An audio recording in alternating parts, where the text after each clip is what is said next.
On a sunny Wednesday afternoon, the Kenya Sevens team makes its way to the Harlequins ground. The temperature is high and today is one of the harder days in training.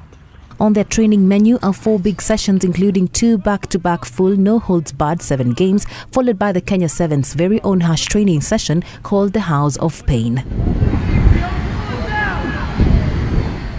They start with strength training and bull pushes for 15 minutes, followed by the games, which we're not allowed to shoot, and understandably so, as they are part of Mike Friday's strategy. On this day, the players are undergoing the intense training on an empty stomach, having skipped lunch. It wasn't deliberate, as they had to sort out their visas and they have to stay focused despite the little voice of hunger in their stomachs. Don't let the little voice win! Don't let the little voice win! The House of Pain is in session. This first group is engaged in squats and presses, a full body movement with the main aim to condition the shoulder and arms. So they're doing that, and also it gets pretty strenuous on the shoulders. So yeah, mentally they start to struggle after about 4 or 5 sets. Come on, don't let it beat you. The next group is bear crawling, which is an isometric movement where there is not much movement through the shoulder joint, only a bit of juggling. Next in line is a resistance running purely for the legs, and finally the most brutal, the tire flips for full body movement with a huge focus on the lower back core region. Each player flipped the 200 kilograms tire 15 times. For some like Biko Adema, the flip on this day is strenuous, but he battles with the inner voices nevertheless. I started cramping in my calf. Yeah, so it just became tight, and when I was pushing the tire, so that's why. It's probably maybe because I didn't hydrate enough.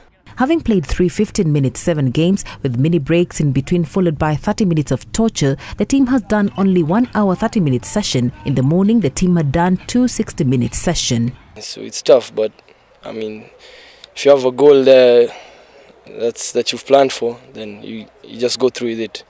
The House of Pain will be a daily occurrence for the team over 10 days. It is this pain that the Sevens players go through that exposes them to the kind of conditioning which challenges their physical and, more importantly, mental resolve.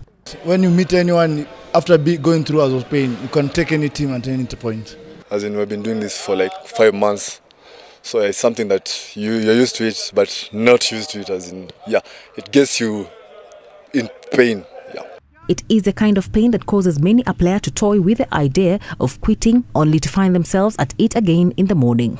I do also want to play for my country. I want to represent my country at the national level, so that's what keeps me going, just wanting to wear my Kenyan colours. As long as you work hard, you always get results. So yeah, the pain, you have to enjoy the pain to get the other results. Sometimes you might wake up, feel like you don't want to do it, but you still have to do it. As you know, the game has really changed. It's become more physical, and the more conditioned, the better condition you are, the better you play the game. We join the team the following day, which is Friday. This day is all about the technical gym work session. To Brown, it is a light session, but it doesn't look that light. The team will be here the entire day with the focus mainly on the upper body. This is done by the push and pull session. Cyprian Kuto grasps the bar with a wide overhand grip, knees bended slightly, with back straight. The bend over row is on. In an alternating session, the players are developing mass and strength with the bench presses. I think that is why we say it's a mental strength. When you meet anyone after going through House of Pain, you can take any team at any point.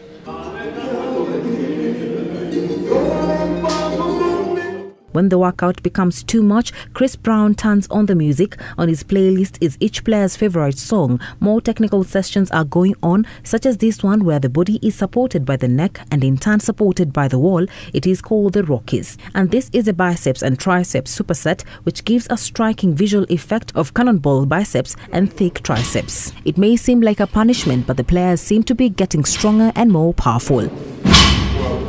Everyone in the squad has really grown physically.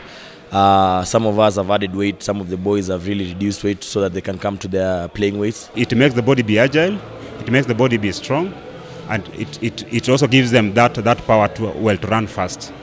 The boys have adapted to this kind of intense training. The suffering requires discipline, dedication, endurance and sacrifice. The yaka yard or hard work is all for the passing, catching and tackling. All the 3 are to be done accurately. Oscar Uma, can he get to the try line? Yes, he can! So it's like a morale booster for us, thinking of what we've gone through back at home. So when you go into the field, we really want to do our best. And with that, the Kenya Sevens team is ready for the New Zealand and USA assignments. However, the Rugby Sevens camp environment is an unforgiving one, and reality is only 12 players out of the 25 make the cut.